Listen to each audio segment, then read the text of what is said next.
Assalamualaikum warahmatullahi wabarakatuh. Halo Hananda hebat semua, apa kabarnya hari ini? Ayo kita belajar fisika bersama Ibu Yuni.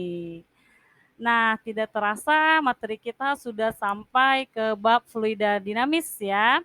Nah, ngomong-ngomong masalah fluida dinamis, sekarang kita mengadakan pertemuan tatap muka terbatas di sekolah. Nah, kalian pasti tidak akan terlepas dari yang namanya selalu mencuci tangan menggunakan sabun, kemudian menggunakan disinfektan untuk melindungi diri kita dari virus yang sedang merebak sekarang. Nah, ngomong-ngomong masalah eh, disinfektan yang menggunakan semprot dan semprot menyemprot, kita harusnya berterima kasih kepada ilmuwan kita, yaitu Daniel Bernoulli dan ilmuwan lainnya yang telah menemukan prinsip-prinsip fluida ini. Contohnya adalah tadi ya disinfektan yang kita gunakan. Kemudian botol parfum yang kamu gunakan setiap hari sebelum pergi sekolah. Kemudian ada turbo angin, ada pompa air di rumah kita, ada pesawat terbang. Nah, itu semua adalah contoh penerapan yang menggunakan prinsip dari fluida. Nah, apa itu fluida? Nah, fluida itu sendiri adalah segala sesuatu yang dapat mengalir, baik dalam wujud gas maupun dalam wujud cair. Nah, contohnya di sini misalkan air, kemudian madu, kemudian sirup, itu merupakan sebagian kecil dari contoh-contoh fluida.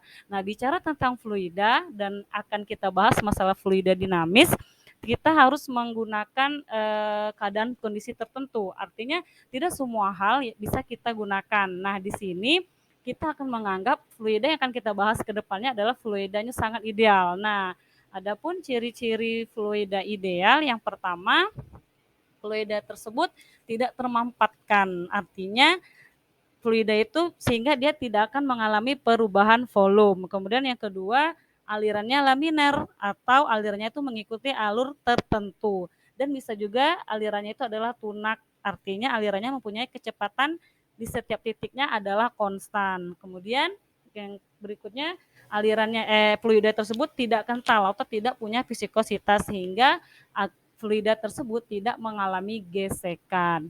Nah, materi pertama yang akan kita bahas yaitu debit fluida. Nah, apa itu debit fluida? Debit adalah laju aliran air atau banyaknya volume air yang mengalir setiap satuan waktu. Nah, di sini debit disimbolkan dengan Q, kemudian volume berbanding dengan waktu, sehingga satuan internasional dari debit adalah meter kubik per sekon. Nah, siapa yo yang sering menyiram bunga di rumah menggunakan selang ya? Jadi kita sering menggunakan itu untuk menyiram tanaman menggunakan selang. Nah, apabila jarak tanaman kita agak jauh dari selang, biasanya kita akan melakukan supaya airnya sampai ke tanaman tersebut, kita akan memencet ujung selang menjadi semakin kecil. Nah, akibatnya kecepatan air yang memancar akan semakin besar karena disebabkan debit air yang masuk sama dengan debit air yang keluar ya. Jadi bagi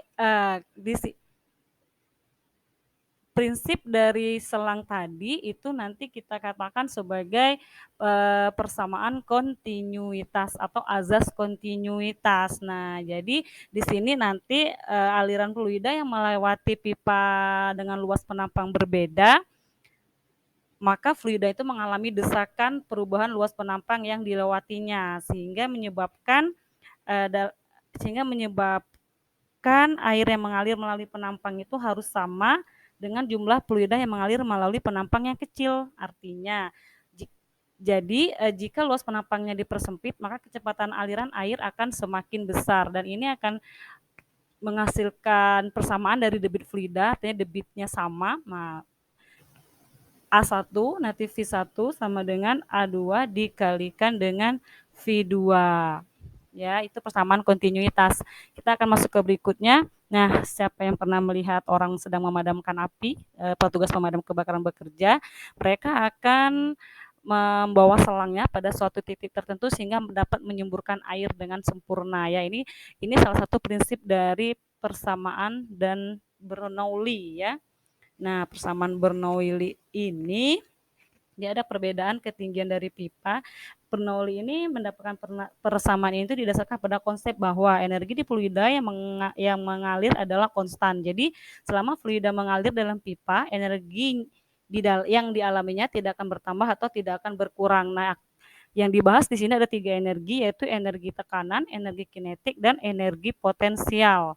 Sehingga menghasilkan persamaan yang konstan ini, yang seperti kalian lihat di sini, B1 tambah setengah rho V1 kuadrat tambah setengah GH itu bersifat konstan ya. Jadi pernyataannya adalah semakin besar kecepatan aliran fluida pada pipa, maka semakin rendah tekanan yang fluida itu berikan pada dinding pipa, dan berlaku juga sebaliknya. Oke, materi kita sampai hari ini sampai sini dulu. Untuk penerapan Bernoulli kita akan lakukan di pertemuan berikutnya. Saatnya kuisis. Nah, saatnya kuisis. Jadi tolong Ananda jawab pertanyaan di kolom komentar, tuliskan nama, kemudian sekolah dan kelas berapa. Pertanyaannya adalah tuliskan contoh penerapan hukum Bernoulli yang ada di sekitar tempat tinggal kalian. Oke, thanks for watching video saya. Jangan lupa like dan subscribe. Terima kasih. Assalamualaikum warahmatullahi wabarakatuh.